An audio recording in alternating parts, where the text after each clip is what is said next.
La primera gran narración que nos legó la humanidad es, en su origen, un relato de horror. Fue redactada en la lengua babilónica, una lengua semítica emparentada con el hebreo, el árabe y el arameo modernos. No trata de monstruos en el sentido habitual, sino de la propia mortalidad humana. La epopeya de Gilgamesh, compuesta hace aproximadamente 4000 años, desnuda el pavor de ser humano. Durante décadas, traductores y estudiosos han ido desentrañando su sentido fragmento a fragmento, pero el trabajo definitivo de Andrew George representa algo distinto, una versión en lengua moderna que puede considerarse fiable. Artistas, poetas, músicos, dramaturgos y otros creadores han ido alimentándose de ese viejo relato y lo han adaptado hasta hacerlo suyo. Lo que revela la epopeya, según George, no es solo historia antigua, es una confesión urgente que atraviesa los siglos. La historia del rey Gilgamesh no se limita a ser un vestigio histórico. Tiene el tono de una profecía perturbadora y ha alimentado teorías extravagantes sobre visitantes antiguos y catástrofes planetarias que habrían reiniciado civilizaciones. Los antiguos parecieron querer advertirnos de algo. El hombre que encontró la historia de Noé fue George Smith, en 1872, en una habitación estrecha y polvorienta del Museo Británico. Aquel autodidacta estaba a punto de cambiar la percepción del pasado. Smith había sido grabador de billetes. Más tarde, su obsesión se convirtió en la extraña escritura en forma de cuña de la antigua Asiria, el cuneiforme. Durante años escudriñó miles de tablillas de arcilla fragmentadas. No eran rollos, sino los restos hechos añicos de una biblioteca real, la biblioteca del rey Asurbanipal, hallada entre las ruinas de Nínive, cerca de la actual Mosul en Irak. La mayor parte del material era, sin rodeos, mundano: registros de impuestos, himnos a divinidades ya olvidadas, listados de reyes y propaganda cortesana. Pero Smith buscaba algo concreto. Hombre profundamente religioso dentro del estricto marco victoriano, ansiaba hallar algún nexo que confirmara relatos bíblicos, y un día fatídico lo halló. Mientras traducía un fragmento en particular, sus ojos se abrieron de par en par y comenzó a temblar. La tablilla describía un gran diluvio, mencionaba una nave construida para huir de las aguas, animales embarcados y un ave que fue soltada en busca de tierra firme. Era, en esencia, la historia del Arca de Noé. La sorpresa mayor fue otra. Esa tablilla no procedía de la antigua Israel, sino de Mesopotamia, y la lengua en que estaba escrita, el acadio, era mucho más antigua que las primeras copias conocidas de la Biblia hebrea. Hablamos de siglos de diferencia. No era mera curiosidad, era un terremoto histórico. Al comprender la significación de su hallazgo, Smith perdió la compostura ante testigos. Se levantó, caminó excitado por la sala y, según cuentan, llegó a arrancarse la ropa en un arrebato. Había encontrado el primer testimonio independiente y no bíblico del gran diluvio. El 3 de diciembre de 1872 presentó sus hallazgos. La noticia estalló. Fue la historia más comentada del momento, pero también sembró un dilema profundo. ¿Probaba aquello la veracidad de la Biblia? ¿O demostraba que la Biblia había tomado prestada su narración más célebre de una civilización pagana aún anterior? Se inauguró así una crisis de fe y una batalla de ideas que perdura hasta hoy. Algunos eruditos, sobre todo en Alemania, impulsaron una teoría entonces popular y extrema: el panbabilonismo. Según ella, todos los mitos importantes, todas las deidades y relatos de diversas culturas, incluida la Biblia, serían copias de un original babilónico más antiguo. Esa postura provocó reacciones airadas. La tablilla que consagró a George Smith resultó ser apenas una pieza diminuta de un rompecabezas mucho mayor. A la postre, se supo que pertenecía a un capítulo de la vasta epopeya de Gilgamesh. Pero el descubrimiento de Smith quedó incompleto. Las tablillas estaban hechas añicos y la narración presentaba enormes lagunas, como una película a la que le faltan escenas enteras. Durante un siglo y medio los estudiosos hicieron lo que pudieron con ese espejo roto. Conocían lo esencial: un rey poderoso, un hombre salvaje, una gran aventura y la búsqueda desesperada de la vida eterna. Pero les faltaba la clave, les faltaba la advertencia, hasta que llegó Andrew George. Si Smith localizó el rompecabezas, Andrew George dedicó la vida a ensamblarlo. Es un asiriólogo contemporáneo, profesor y para muchos, el principal detective moderno de Gilgamesh. No se limitó a releer traducciones antiguas. Durante décadas rastreó hasta el último fragmento de la epopeya. Viajó a museos en Irak, Alemania, Turquía y Estados Unidos, hurgando en cajas sin catalogar y en sótanos en busca de piezas mal etiquetadas o ignoradas por generaciones. Su traducción monumental de la epopeya de Gilgamesh se considera hoy la versión estándar y definitiva. No es solo una nueva versión lingüística, constituye una revelación. Al recomponer fragmentos como un investigador forense en alto riesgo, reveló lo que la epopeya realmente dice, y lo que encontró es una confesión, un texto de 4000 años que proviene del alba de la civilización urbana. Es un mensaje de advertencia dejado por aquellos que construyeron las primeras ciudades sobre eso que más nos aterra. El hallazgo de Andrew George consiste en lo aparecido entre los huecos de la arcilla rota. No se trató solo de recuperar palabras, sino de desvelar un sentido que, 4000 años después, seguimos intentando ignorar. La epopeya no es un simple álbum de gestas heroicas, es una mirada terrible a un pasado que los hombres no debían olvidar. Lo que mucha gente desconoce es que la epopeya de Gilgamesh no fue el título que le daban los antiguos. Ese apodo es moderno. El verdadero título, el que un escriba babilónico habría reconocido, brota de la primera línea del poema. Gracias al minucioso trabajo de Andrew George, sabemos que esa línea reza: el que vio lo profundo. Ese encabezamiento lo cambia todo. No señala al rey que mató a monstruos ni al hombre empeñado en vivir eternamente. Es literalmente el que vio lo profundo. Y lo profundo no se limita al océano. En acadio significa lo insondable, el misterio último, la verdad oculta de la existencia. La epopeya es, por tanto, la confesión de un hombre que recorrió el límite de la realidad y contempló esa verdad. La verdad lo quebró antes de volver a construirlo. Hay que comprender con qué tipo de material trabajó George. El cuneiforme no es una escritura sencilla de leer como un libro actual. Es uno de los sistemas más complejos jamás inventados, formado por cientos de signos que pueden tener múltiples sentidos. Es a la vez un rebus, un código y una lengua. Imagínese ese código inscrito en tablillas de arcilla, fragmentadas en miles de pedazos y diseminadas por el mundo. Esa fue la realidad que afrontó Andrew George. Su trabajo no fue mero traducir, sino reconstrucción forense.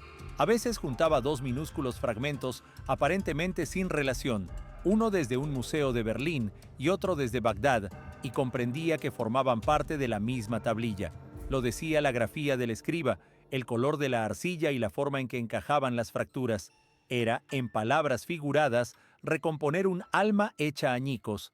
La traducción de George es una confesión porque es honesta. Incluye las lagunas, las líneas rotas. No disimula lo que falta y, a la vez, completa más huecos que ninguna versión anterior. En 2011, George y otro estudioso se encontraban en un museo del Kurdistán iraquí cuando un encargado les mostró un lote de tablillas incautadas a traficantes. Mientras George traducía, debió sentir un latido especial. Era un nuevo capítulo de Gilgamesh. Aparecieron 20 líneas inéditas para el mundo moderno. Esas líneas describían el bosque de cedros no como un lugar temible, sino como una jungla vibrante, una sinfonía ruidosa de monos y aves. Ese matiz transforma la misión de Gilgamesh. Deja de ser un acto heroico claro para devenir algo moralmente más complejo. Pero las teorías salvajes proliferan. La epopeya no comienza solo con un rey, empieza con un semidios. El texto es explícito. Gilgamesh es 2/3 divino y 1/3 humano. Eso no es un cumplido ornamental, se presenta como un dato. Esa afirmación plantea preguntas sobre la naturaleza de los dioses. Para algunos intérpretes, ese detalle abrió la puerta a la teoría de los Anunnaki. Según ciertas propuestas, los Anunnaki serían un grupo de dioses venidos del cielo a la tierra. Se especuló que no eran seres espirituales, sino visitantes de carne y hueso, avanzados en tecnología. A partir de ahí surgieron conjeturas. ¿Era la divinidad de Gilgamesh un hecho biológico? ¿Era el resultado de un programa de cría o de ingeniería para crear un gobernante perfecto mediante la hibridación de una genética divina con la humana. Esa explicación podría dar cuenta de su fuerza sobrehumana, su arrogancia altiva y su energía inquieta. Los habitantes de la gran ciudad de Uruk percibían que algo iba mal. Gilgamesh era un tirano que abusaba del poder. El texto dice que no dejaba heredero a su padre ni respetaba a las jóvenes del pueblo. Era, según la propia narración, un toro salvaje que arrasaba su ciudad. La población clama no a un sacerdote, sino a los dioses. Ustedes nos lo crearon, ahora arréglenlo. Los dioses, sin embargo, deciden no destruir al rey porque no pueden destruirlo sin más. Optan por distraerlo. Crean para él un igual, un segundo yo que pueda moderar su furia. La Madre Divina, Aruru, se lavó las manos, cogió barro y modeló a Enkidu. La narración dice que de esa arcilla surgió un ser. Algunos interpretan esa escena de manera literal y moderna. Si los dioses fuesen biólogos avanzados, pinchar barro suena a procesos de clonación o de ingeniería genética. Enkidu aparece en la epopeya como la antítesis de Gilgamesh. Es un hombre salvaje, peludo, que no conoce poblaciones ni tierras y se alimenta de hierba con las gacelas. Representa pura naturaleza cruda. Ambos seres, el monarca híbrido y el hombre moldeado de la tierra, fueron conducidos hacia un inevitable conflicto. Su primer encuentro fue una iniciación por fuego y por cultura. Enkidu corría con los animales y liberaba presas de trampas. Un cazador aterrado acude al rey para denunciar a ese salvaje. Gilgamesh concibe un plan extraño para domesticar a Enkidu, enviar a una mujer llamada Shamhat. El texto suele calificarla de ramera, aunque esa traducción quizás sea imprecisa. Es posible que fuese una sacerdotisa del templo, una mujer dedicada a los dioses y a la transmisión de cultura. Se sienta en el aguadero y espera. Cuando Enkidu, sin haber visto nunca a alguien así, se acerca, ella ejerce su influjo. Por 6 días y 7 noches permanecen juntos. La epopeya subraya que no fue solo un encuentro físico, fue una iniciación cultural. Ella lo enseña y lo civiliza. Al concluir, Enkidu se incorpora a una nueva condición. Las gacelas lo rehúsan, ya no le reconocen y pierde la agilidad de antes. Pero ha ganado algo crucial, el raciocinio y una comprensión amplia. Shamhat lo viste, le enseña a comer pan y a beber cerveza. Le revela la opresión que ejerce Gilgamesh sobre la ciudad. Enkidu, ya hombre socializado, se indigna y parte rumbo a Uruk para desafiar al monarca. El encuentro de ambos es público y colosal. Se enfrentan en la entrada de la ciudad bloqueando la calle. Se agarran como luchadores. Rompen el dintel y estremecen los muros. La ciudad entera tiembla ante aquel combate de superhumanos. Pero la pelea termina en empate. Por primera vez Gilgamesh halla a su igual. Ante ese equilibrio, la furia muta en respeto. Se besan y sellan una amistad profunda. El rey, hasta entonces solitario y soberbio, obtiene un hermano y cambia. Sin embargo, la arrogancia no desaparece del todo. Alejado ya de la soledad, Gilgamesh se aburre y ansía fama. Propone a Enkidu una empresa: marchar al sagrado bosque de cedros para matar al guardián Humbaba y talar los árboles sagrados. Enkidu, conocedor del bosque, se horroriza. Humbaba es retratado como un guardián colosal. Su rugido es como una tormenta, su boca como fuego y su aliento una pestilencia. Lo envió la divinidad como protector del lugar. Gilgamesh, no obstante, lo menosprecia. Asegura que únicamente los dioses poseen la vida eterna. La existencia humana tiene límites y todo lo que hacemos es efímero. De hecho, empuja a su amigo a la empresa. Surge otra hipótesis extraña en torno a Humbaba. Los nuevos fragmentos de Andrew George muestran el bosque como una jungla sinfónica. Eso lo aleja de la simple cueva monstruosa y lo acerca a una reserva natural valiosa. Algunos han sugerido que Humbaba podría no ser un monstruo, sino una máquina, una especie de tecnología antigua que protegía recursos divinos. Su descripción, rugido de inundación, boca de fuego, recuerda a un guardián automatizado o a un sistema de seguridad dejado por seres avanzados para preservar las cedras. Así, la expedición de Gilgamesh y Enkidu se parecería menos a un heroico combate contra una bestia y más a una operación militar para desactivar tecnología antigua y apropiarse de un recurso sagrado. Cuando vencen a Humbaba, este suplica por su vida. Gilgamesh y Enkidu no muestran clemencia, lo matan y talan los cedros, transportan los troncos gigantes a Uruk como héroes, se sienten invulnerables, pero justamente al desafiar a los dioses, firman su sentencia. Las deidades se reúnen en consejo y exigen un precio por la audacia. El dios se enoja de turno, Enlil reclama represalias, alguien debe morir. No el rey, que es 2/3 divino y por tanto intocable en cierta medida. La elección recae en Enkidu, el ser creado de barro, el expendable. La muerte de Enkidu no es rápida ni honorable. Yace enfermo en cama durante 12 días con fiebre y delirios. Tiene visiones del inframundo, una casa de polvo donde los muertos no ven la luz y comen arcilla como pan. Es una visión sombría y aterradora del final. Gilgamesh vela por su amigo, impotente, viendo desvanecerse a su segundo yo. La muerte de Enkidu destruye a Gilgamesh. En ese momento exacto nace el que vio lo profundo. Por primera vez el rey, 2/3 divino, comprende la mortalidad en carne y hueso. Deja las insignias reales, se envuelve en piel de león y vaga como un animal asustado. Toca su pecho y siente el vacío. La idea de que, como su hermano, acabará hecho polvo lo golpea con violencia. La traducción de Andrew George transmite ese pánico crudo. Gilgamesh llora amargamente y se derrumba. La epopeya, en su núcleo, es pues una historia de trauma. Gilgamesh sufre una crisis psicológica total. De rey pasa a ser un ser presa del terror ante lo inevitable. Obseso, fija su pensamiento en una sola misión: no morir. Conoce la leyenda de un hombre que venció ese destino, Utnapishtim, sobreviviente del diluvio a quien los dioses premiaron con la vida eterna. Gilgamesh decide encontrarlo y obligarlo a revelar el secreto de la inmortalidad. Su viaje es imposible y lo conduce hasta los confines del mundo. Alcanza las montañas Mashu, las cumbres gemelas donde sale y se pone el sol. Allí las puertas del paso del sol están custodiadas por seres escorpión, mitad humanos, mitad escorpión, cuya presencia estremece. Su mirada anuncia el fin.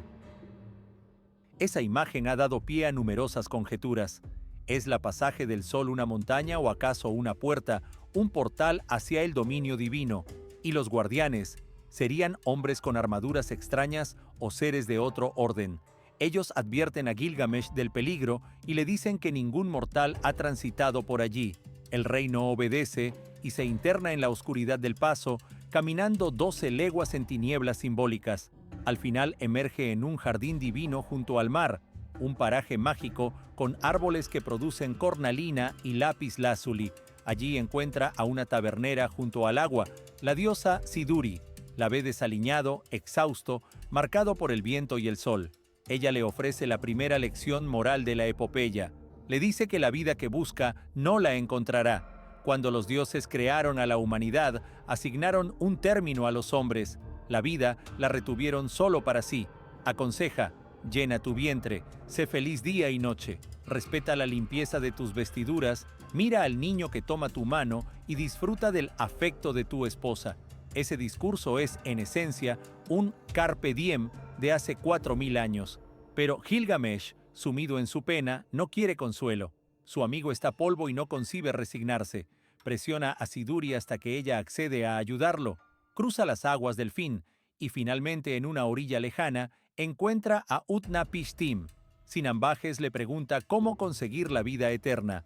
Utnapishtim le ofrece la segunda advertencia y revela la historia real del diluvio que conmovió a George Smith. Explica que los grandes dioses decidieron destruir a la humanidad. ¿Por qué? El texto afirma que la humanidad se volvió demasiado ruidosa. Eso puede entenderse como exceso demográfico, pero también alimenta especulaciones sobre un ruido tecnológico que molestó a las deidades. Utnapishtim confiesa que la decisión no fue unánime sino una guerra divina. Enlil ordenó el diluvio, pero Enki, en secreto, avisó a Utnapishtim. Este construyó un arca cúbica y salvó a su familia, a artesanos y a las semillas de la vida. Cuando llegó la inundación, fue tan terrible que hasta los dioses sintieron temor. Tras la catástrofe, Enlil se enfureció al saber que alguien había sobrevivido. Al final, como compensación o para apartarlo, otorgaron a Utnapishtim y a su esposa la inmortalidad y los enviaron a vivir lejos, en la desembocadura de los ríos. Pero Utnapishtim añade que su caso fue excepcional. Le tocó suerte. No existe un procedimiento universal para convocar a los dioses en favor de un mortal. Para probar a Gilgamesh, le propone un desafío, que intente vencer a un hermano pequeño de la muerte, el sueño, que permanezca despierto durante 6 días y 7 noches. Exhausto, Gilgamesh acepta y fracasa, se duerme y permanece dormido durante 7 días. A su despertar aparecen 7 panes enmohecidos, uno por cada jornada. La prueba ha fracasado, la confesión se completa, la fuga es imposible. Como gesto final de piedad, la esposa de Utnapishtim convence a su marido para conceder a Gilgamesh algo más. Le cuenta la existencia de una planta en el fondo del mar que no otorga la inmortalidad plena, pero sí rejuvenece. Gilgamesh, con un último hilo de esperanza, se ata piedras a los pies, desciende al fondo y halla la planta. La posee, la fuente de la juventud. Durante el regreso, decide bañarse en una fuente fresca y deja la planta en la orilla. Una serpiente atraída por su aroma la toma y de inmediato muda su piel. Renace. Gilgamesh se sienta y llora. Ha perdido todo. Esa serpiente en muchas culturas antiguas simboliza conocimiento secreto. Algunos se preguntan si la serpiente es solo animal o si representa una casta o linaje que custodiaba el secreto del rejuvenecimiento. Gilgamesh regresa a Uruk en apariencia vacío. Fracasa en su empresa, perdió al amigo, no obtuvo inmortalidad, no venció al sueño, perdió la planta. La victoria del terror parecía consumada, pero algo ha cambiado en él. No es ya el hombre frenético que huía de la muerte, se ha convertido en el que vio lo profundo. La verdad lo purgó. Al llegar a la ciudad, dirige sus palabras al barquero que lo llevó a casa y pronuncia las líneas más importantes del poema, la confesión final y la advertencia última. No alardea de oro ni de poder, apunta a los muros de la ciudad, a las inmensas murallas de ladrillo cocido que su pueblo levantó. Invita a recorrerlos, a inspeccionar los cimientos y a contemplar la obra humana. Ese gesto es la respuesta definitiva. La confesión que revela la labor de Andrew George es sencilla y poderosa. La epopeya de Gilgamesh no es únicamente un relato de búsqueda fallida de la inmortalidad, es una reconfiguración del sentido de la inmortalidad. Todas las teorías espectaculares, Anunnaki, ingeniería genética, guardianes tecnológicos, portales solares ocultos serpenteantes, funcionan, en el fondo, como distracciones semejantes a la propia aventura de Gilgamesh. Son intentos de hallar una salida sobrenatural, pero la epopeya, tal como la restituyó George, nos deja una advertencia clara. La muerte corporal es ineludible. Dejar de perseguir quimeras y aceptar esa condición no significa renunciar a la trascendencia. La verdadera inmortalidad consiste en lo que perdura cuando uno ya no está. Es la obra dejada, los muros que cimentaste, los hijos y las lecciones transmitidas, la empresa creada, el libro escrito, el jardín plantado, la comunidad que mejoraste. Es el impacto tangible y duradero en otras personas y en el mundo. Gilgamesh, antes saqueador y tirano, se convierte finalmente en un rey cuando comprende que su legado radica en lo que edificó para su pueblo. La epopeya concluye, alabando no su linaje divino ni su fuerza, sino su visión. Trajo de vuelta el relato de los días anteriores al diluvio y compartió la sabiduría adquirida. Su historia se convirtió en su forma de perdurar, y 4000 años después seguimos contándola. Seguimos siendo en muchos sentidos Gilgamesh, obsesionados por vencer el final, fascinados por la juventud eterna y por soluciones tecnológicas o místicas que nos libren del destino común. Pero la voz antigua, tal como la reconstruyó Andrew George, nos lo dice con claridad. Ya supieron esto los babilonios. La lección sigue viva y nos exige decidir si continuaremos persiguiendo quimeras o construiremos, con esfuerzo y cuidado, aquello que nos sobreviva.